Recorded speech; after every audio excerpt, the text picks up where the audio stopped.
Welcome to Harris Motorsport Reviews. I'm your host Jordan Harris, and today I have a Fiat 500. I rented this Fiat 500 from Enterprise Rent-A-Car here in Northampton. Click on the link below to go to their website. The Fiat 500 is possibly the most important car in Italy. Forget your Ferrari, forget your Lamborghini, forget your Maserati. They're all owned by aristocrats and rich industrialists. This is the car that brought automotive enjoyment to the masses. The original Fiat 500 came out in 1957 and was in production all the way to 1975. It was a tiny car. It was the car that brought automotive to the masses in Italy. It is the reason why most Italian people drive tiny cars to today. So I'm going to review this Fiat 500. I'm going to look at the exterior, the interior, see what it's like to drive, and then give it a score out of 100. For more of my thoughts on the Fiat 500, please click the link out below where I've written a full review.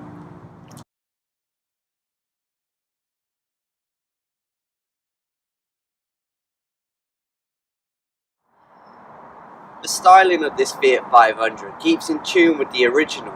This particular car came out in 2007. It's around about the same time that a lot of other automotive manufacturers were looking at their old cars and restyling and redesigning cars to make them look like those. This is no exception. It's not uncommon to see the Fiat 500 in cute colours such as this one, mint. We'll start up with the Fiat 500's boot, which is laughably small.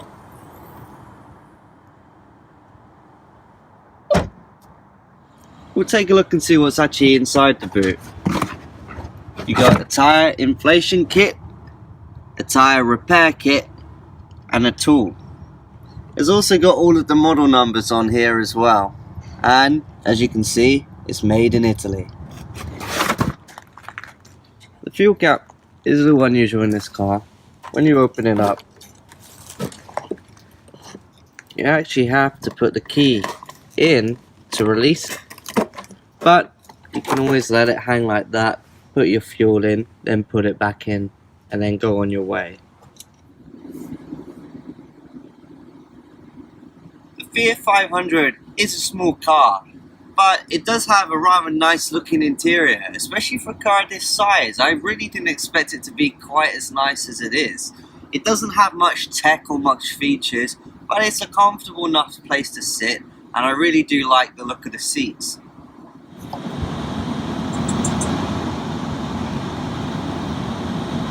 I really do like the stitching on the seats. It is really nice.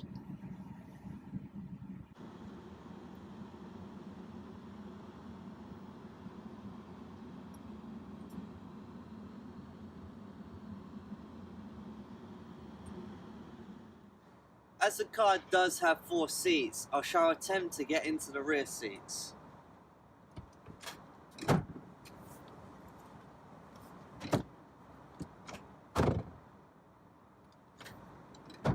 For me, there's plenty of space back here, but for really tall people, no, get a bigger car. Here's the view from the back seat. You do get 2 cup holders.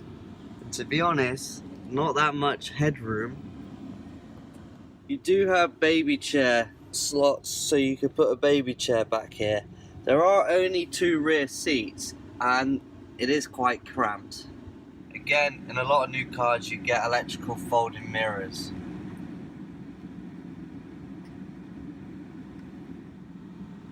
The interior of this car is not particularly bad looking, to be honest with you.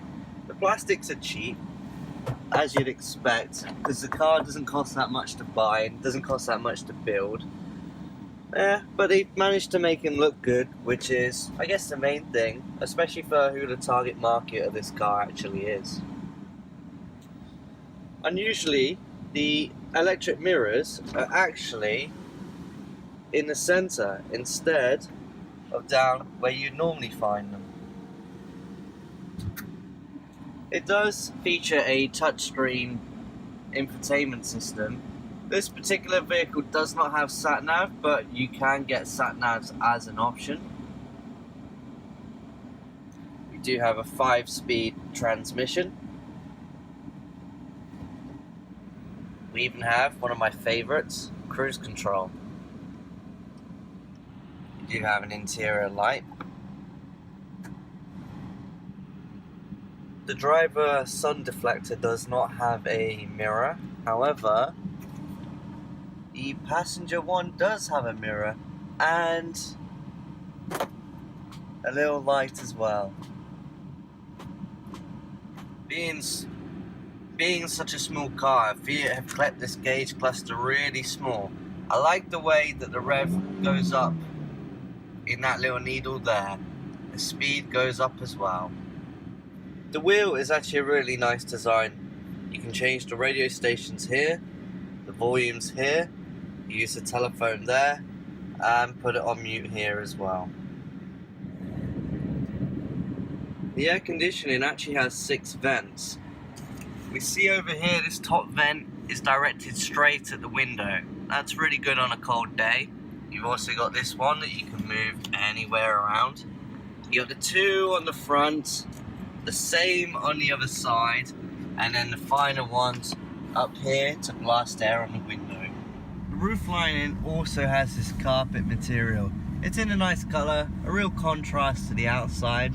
It looks pretty good. It's also in the same colour as this thing. As I found out driving this vehicle last night, the lights are not automatic. You have to manually put them on and off.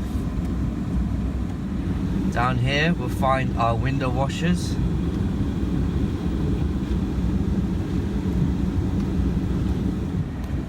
This button here is called City Driving. What it does is it makes the steering wheel really light so it's easier to park when you're in smaller, tighter spaces such as in towns or cities. Fortunately, you do have a USB port and an auxiliary port so you can listen to your own music.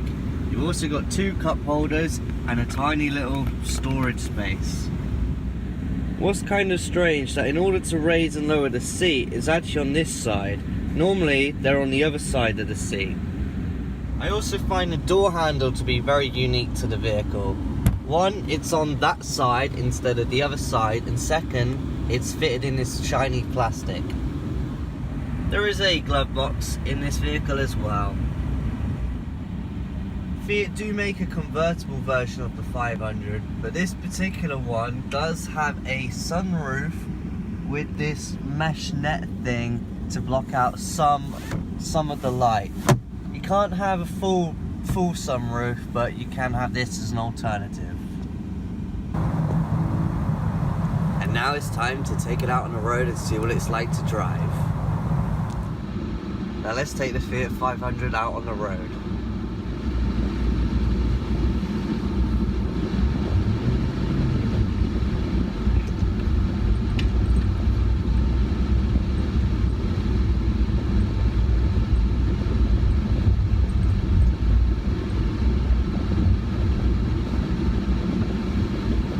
Fiat 500 out on the road. There is some kind of rattly noise coming from the interior. I don't know why, it just is. The car, as expected, is slow. Very, very slow in fact. But then, it's only designed to be driven around in a city. It doesn't need to be quick. It doesn't need to be quick at all. As long as it can park up well, it's fine, it's doing its job. Handling is fine, really. I mean, it's not amazing. They do have a 695 Competizione, which is a variation of this vehicle. That is the one you get if you want the performance. This one, it's not a performance car, so yeah, I wouldn't get it as a performance car. But it's economical, it's small, it's easy to drive, it's easy to park. Yeah, it's fine as a vehicle, that's for sure. That's for sure. Guys, easy to shift down or up a gear. In fact, let's try and see what it does as acceleration.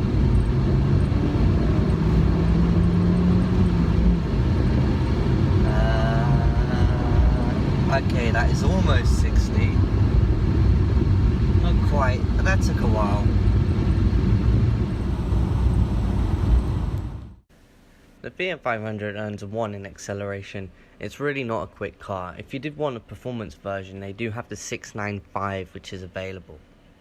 Next up we look at handling. It scores a 5. It's actually a really decent handling car, but if you really wanted the performance model, the 695 would be your better option. For importance, it scores a 4. There are plenty of small hot hatches around. This car has been around for a long time now. That's probably the only reason why it scores as high as it does. Otherwise, it's just another hot hatch in an already saturated market. For fun, I've also scored it a 5 for the same reasons as handling. It is a fun car to chuck around, but again, if you really wanted the fun car, you would get the 695. For styling, I've scored it a 6. It's a cute car, it's popular amongst many people, and to many people they think it's stylish. For that reason, I've scored it a 6.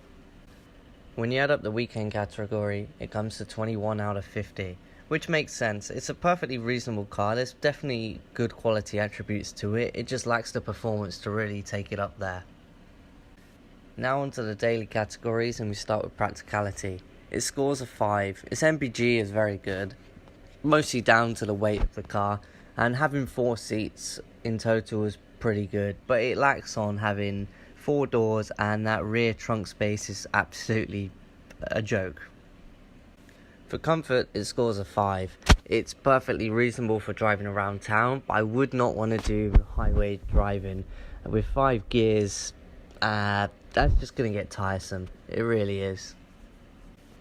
For features, I scored it a 4. It's a cheap car, so you wouldn't expect there to be much in it. The particular one I drive did not have a backup camera, did not have sat-nav, but it did have cruise control and parking sensors. For quality, I've scored it a 5. It's durable, but the materials do feel cheap, and if they were to break down, they're cheap to replace. But then, it is a cheap car to buy in total. For value, I scored it a 7. Again, the car is cheap to buy, parts are cheap to replace, and it seems to hold its value pretty well as well. When you add up the daily categories, you get 26 out of 50, which is respectable. Definitely, it's about average. When you add the two scores together, you get 47 out of 50. It's neither a performance car, and it's neither the sort of car that you would want to do long highway miles or drive every day. It's perfectly great at driving around town or cities.